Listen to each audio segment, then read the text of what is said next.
Hello बच्चों, आज की क्लास में हम डिस्कस कर रहे हैं हमारी कक्षा 10 की गणित की वर्कशीट 45 और दिनांक है 16 अक्टूबर 2020। और आज की क्लास में हम देखेंगे हमारा जो वृत्त की स्पर्श रेखाओं पर आधारित पाठ्य पुस्तक के उदाहरण, यानी वृत्त जो चैप्टर है उससे रिलेटेड जो हमारी बुक्स में क्वेश्चन दिए हुए हैं उन्हें हम कैसे हल करें ये हम देखेंगे। तो सबसे पहले जो हम लास्ट क्लासेस में सीख चुके हैं उसके बेस पर हमें इन प्रश्नों के उत्तर देने हैं। पहला है, केंद्र O वाले वृत्त पर स्पर्श रेखा AB दर्शाइए जिसका स्पर्श बिंदु B है।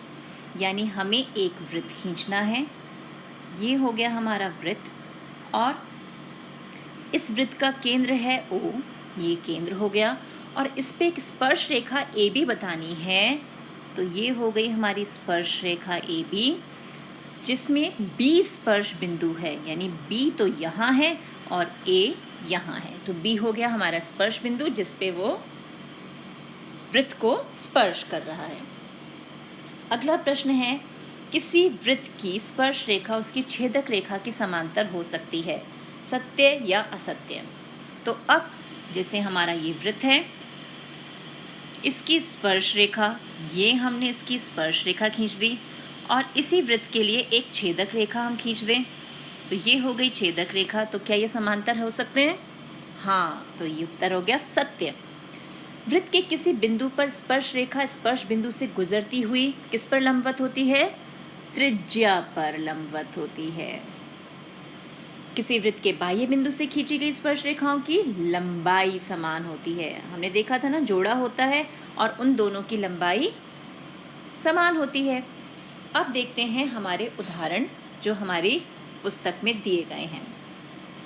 तो सबसे पहला उदाहरण है, सिद्ध कीजिए कि दो सकेंद्रीय वृत्तों में बड़े वृत्त की जीवा जो छोटे वृत्त को स्पर्श करती है स्पर्श बिंदु पर समद्विभाजित होती है। यानी दो सकेंद्रीय वृत्त मतलब एक वृत्त तो हमारा ये हो गया, ठीक है, और एक वृत्त हो गया इसके बाहर, लेकिन दोनों वृत्तों के लिए केंद्र जो है वो क्या रहेगा? सेम रहेगा। केंद्र रहा O, तो ये वृत्त है हमारा C1 और ये है वृत्त C2। और अब हमें कहा गया है कि जो बड़े वृत्त की जीवा है, यानी ये छोटे वृत्त के लिए स्पर्श रेखा है। हमें ये सिद्ध करना है कि जो इसकी त्रिज्या है ये स्पर्श बिंदु पर जीवा को समद्विभाजित करती है। तो अब दिया है केंद्र O वाले दो सकेंद्रीय वृत्त C1 और C2, बड़े वृत्त की जीवा है AB, यानी ये A और ये है B, जो छोटे वृत्त को बिंदु P पर स्पर्श करती है, यानी ये है पॉइंट P। सिद्ध करना है कि AP और BP बराबर है, क्योंकि समद्विभाजित का मतलब क्या है? समान दो भागों में विभाजित करना। तो अब रचना क्या है कि हम OP को मिला देंगे, हमने मिला दिया। AB वृत्त C2 के स्पर्श बिंदु P पर स्पर्श रेखा है, तो AB तो हमारे लिए छोटे वृत्त के लिए तो स्पर्श रेखा है और बड़े वृत्त के लिए वो जीवा है। तो अब हमारी जो प्रमेय है कि वृत्त के किसी बिंदु पर स्पर्श रेखा स्पर्श बिंदु से जाने वाली त्रिज्या पर लंब होती है, तो उस हिसाब से ये जो जीवा है और छोटे वृत्त की जो त्रिज्या है, इन दोनों के बीच में 90 डिग्री का कोण हो गया, यानी OP लंबवत है AB पर, और AB वृत्त C1 की जीवा है और OP उसके ऊपर लंब है। और हमने सीखा था कि केंद्र से जीवा पर खींचा गया लंब उसे समद्विभाजित करता है। तो ये है केंद्र, ये है AB जीवा, तो वो क्या हो जाएगी? AB समद्विभाजित हो जाएगी, अतः AP बराबर BP। हो गया सिद्ध हमारा ये। अब देखते हैं उदाहरण 2। उदाहरण 2 क्या है? केंद्र O वाले वृत्त पर बाह्य बिंदु T से दो स्पर्श रेखाएं TP और TQ खींची गई है। सिद्ध कीजिए कि कोण PTQ जो है वो कोण OPQ का दुगना है। तो अब ये है हमारा वृत्त जिस पर एक बाह्य बिंदु T से, ये T है, दो स्पर्श रेखाएं खींची जाती हैं। एक तो स्पर्श रेखा ये हो गई और एक स्पर्श रेखा ये, इसका नाम है P, इसका नाम है Q। केंद्र है वृत्त का O। हमें क्या सिद्ध करना है? PTQ, यानी ये जो कोण है ये दुगना है किसका? OPQ के, यानी OP और फिर ये Q, यानी इस कोण का दुगना है। तो अब दिया है केंद्र O वाला वृत्त, बाह्य बिंदु T से दो स्पर्श रेखाएं TP और TQ, स्पर्श बिंदु है P और Q। सिद्ध करना है ये। तो हमने पी टी क्यू जो है इसको मान लिया ये है थीटा। तो अब टी पी और टी क्यू दोनों बराबर हैं क्योंकि बाह्य बिंदु से वृत्त पर खींची गई स्पर्श रेखाओं की लंबाई समान होती है। तो टी पी क्यू क्या हो गया, एक समद्विबाहु त्रिभुज, क्योंकि उसकी दो भुजाएं बराबर हैं। तो अब अगर दोनों भुजाएं बराबर हैं तो इसका मतलब ये कोण और ये कोण भी बराबर होंगे, क्योंकि समान भुजाओं के जो सम्मुख कोण होते हैं वो बराबर होते हैं। तो टी पी क्यू बराबर टी क्यू पी हो गया। उसे हम 1/2 180 माइनस थीटा लिख सकते हैं। कैसे, ये देखो, कोण टी पी क्यू जमा कोण टी क्यू पी जमा थीटा जो है वो हुआ 180 डिग्री, क्योंकि ये इस त्रिभुज के कोण हैं। तो टी पी क्यू और टी क्यू पी बराबर हैं, तो इन्हें हम टी पी क्यू ही लिख दें, टी क्यू पी को भी, प्लस थीटा बराबर 180 डिग्री। तो 2 कोण टी पी क्यू बराबर 180, थीटा को ले गए वहाँ माइनस का बना के, तो कोण टी पी क्यू क्या हो गया, वो हो गया 1/2 180 डिग्री माइनस थीटा। अब हम इस 2 से अंदर भाग करेंगे तो यहाँ पर 180 तो हो जाएगा 90, माइनस में 1/2 थीटा। तो प्रमेय 10.1 द्वारा, यानी हमने ये सीखा कि जो हमारी स्पर्श रेखा है स्पर्श बिंदु पर और उसमें त्रिज्या के बीच में 90 डिग्री का कोण होता है, तो उस हिसाब से OPT हो गया 90 डिग्री का। तो OPQ है हमारा OPT माइनस TPQ। तो OPT कैसे मिलेगा हमें, ये पूरा का पूरा 90 डिग्री का कोण, इसमें से TPQ यानी ये वाला हिस्सा गायब कर दें तो हमें OPQ मिल जाएगा। तो हमने लिखा 90 डिग्री और TPQ की जगह हमने ये मान रख दिया, यानी 90 माइनस थीटा बाय 2।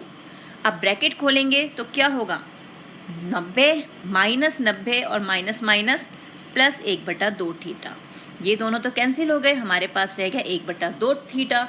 और थीटा हमने किसको माना हुआ था, PTQ को, तो 1/2 PTQ। तो PTQ क्या हो जाएगा, 2 चला गया OPQ के पास, सिद्ध हो गया। यही हमें सिद्ध करना था। अब चलते हैं अगले उदाहरण पर। उदाहरण 3.5। 5 सेंटीमीटर त्रिज्या के एक वृत्त की 8 सेंटीमीटर लंबी एक जीवा है। P और Q पर स्पर्श रेखाएं परस्पर एक बिंदु T पर प्रतिच्छेद करती हैं। TP की लंबाई ज्ञात कीजिए। तो अब ये है हमारा बाह्य बिंदु T, इससे स्पर्श रेखाएं खींची गई हैं TP और TQ। तो ये T, ये P और ये Q, ये है हमारा केंद्र O, जिसकी त्रिज्या जो है वो है 5 सेंटीमीटर की और जीवा जो है वो है 8 सेंटीमीटर की। तो जीवा है 8 सेंटीमीटर। हमें क्या करना है, TP की लंबाई ज्ञात करनी है, यानी इसकी लंबाई हमें निकालनी है। तो सबसे पहला काम हम OT को मिला देंगे। तो हमने O और T को मिला दिया। जैसे ही हमने OT को मिलाया तो TPQ, ये जो हमारा त्रिभुज है TPQ, ये समद्विबाहु होगा क्योंकि ये दो भुजाएं बराबर हैं, स्पर्श रेखाओं की लंबाई समान होती है ना। और OT जो है वो PQ पे लंब भी है। क्यों लंब है, क्योंकि स्पर्श बिंदु पर केंद्र जो हमारे त्रिज्या है और स्पर्श रेखा है उसके बीच का कोण 90 डिग्री का होता है। तो अब PR बराबर RQ बराबर 4 सेंटीमीटर। तो ये जो पॉइंट है हमारा R, इसमें 8 को हम 2 बराबर भागों में बांटें तो ये भी 4, ये भी 4, तो 4-4 सेंटीमीटर मिल गया। अब हमें OR चाहिए। तो OR कैसे मिलेगा, ये है हमारा 90 डिग्री, ये 5, ये 4, तो हम पाइथागोरस थ्योरम लगा दें तो हमें OR मिल गया 3 सेंटीमीटर। अब TPR और RPO बराबर है 90 डिग्री के, यानी TPR यानी ये कोण और RPO यानी ये कोण, ये दोनों मिलके 90 डिग्री का है क्योंकि त्रिज्या और स्पर्श रेखा के बीच का कोण है। और उसी प्रकार ये किसके इक्वल है, TPR प्लस PTR के। तो इसका मतलब TPR से TPR कैंसिल हुआ तो हमें मिल गया कोण RPO बराबर कोण PTR। हमें चाहिए किसकी लंबाई, TP की लंबाई। अब हमारे पास AA समरूप था, दो कोण बराबर हो गए तो त्रिभुज TRP समरूप हो गया है त्रिभुज PRO के। तो अब उनकी जो संगत भुजाएं हैं उनका अनुपात भी समान होगा, यानी TP/PO बराबर RP बटा RO यानी TP बटा 5 बराबर 4/3 और TP का मान क्या आएगा, 5 चला गया यहाँ यानी 20/3 सेंटीमीटर। तो ये हो गया उदाहरण 3 हल। अब बारी है हमारी स्वयं प्रयास करने की। तो पहला प्रश्न क्या है, उदाहरण 1, 2, 3 में प्रयोग की गई प्रमेय कथन सहित एवं कसौटियों की सूची बनाइए।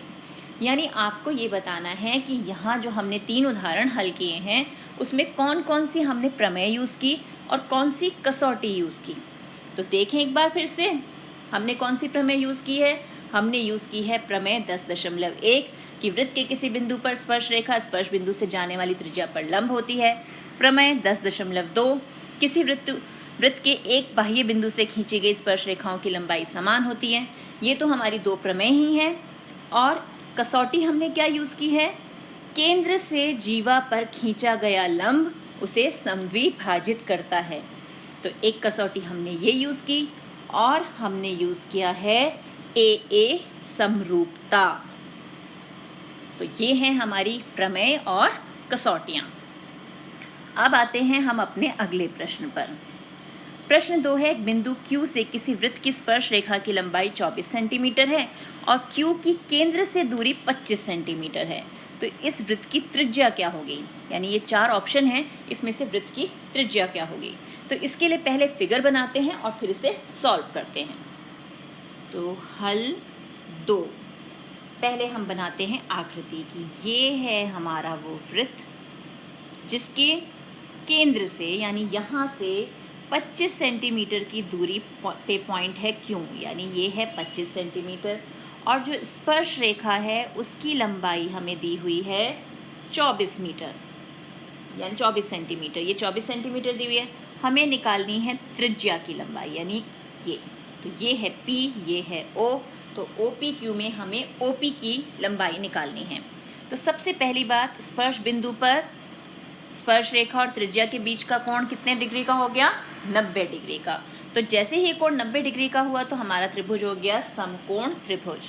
तो समकोण त्रिभुज OPQ में, यही नाम है ना हमारे त्रिभुज का, OPQ में OP² बराबर है हाइपोटेनस यानी कर्ण का स्क्वायर OQ² माइनस PQ²। तो OQ क्या है हमारा 25 यानी 25 का स्क्वायर, PQ है 24 यानी 24 का स्क्वायर, तो OP² इनके बराबर है। OP हो जाएगा इनका वर्गमूल यानी ये हो गया 625 और ये है 576। तो OP का मान आया रूट में 49, तो OP हो गया हमारा 7 सेंटीमीटर। यानी जो हमारा ऑप्शन A है वो हमारा करेक्ट आंसर है। अब देखते हैं अगला प्रश्न। प्रश्न 3 है कि सिद्ध कीजिए कि किसी वृत्त के व्यास के अंत बिंदुओं पर खींची गई स्पर्श रेखाएं परस्पर समांतर होती हैं। अब ये हमें दिया हुआ है वृत्त जिसके व्यास के अंत बिंदु, तो व्यास के अंत बिंदु क्या है यहाँ पर, ये है A, ये है B और ये है हमारा व्यास जो केंद्र पे से गुजर रहा है O पे से। और ये हैं हमारी स्पर्श रेखाएं जिन्हें हमें सिद्ध करना है कि ये समांतर हैं एक दूसरे के यानी परस्पर समांतर हैं। तो एक है हमारी स्पर्श रेखा P और ये है T, PA और PB और TA, ये हमें सिद्ध करना है।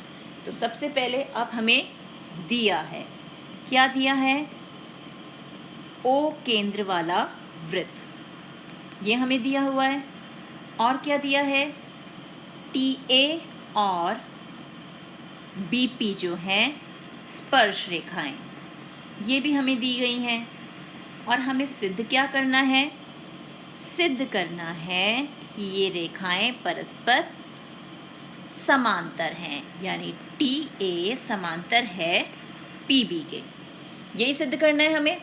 तो अब इसका हल यानी उत्पत्ति क्या है, अब यहाँ ध्यान से देखें तो ये हमारा 90 डिग्री का कोण है क्योंकि स्पर्श बिंदु पर स्पर्श रेखा और त्रिज्या के बीच का कोण, ऐसे ही ये भी हमारा 90 डिग्री का कोण है।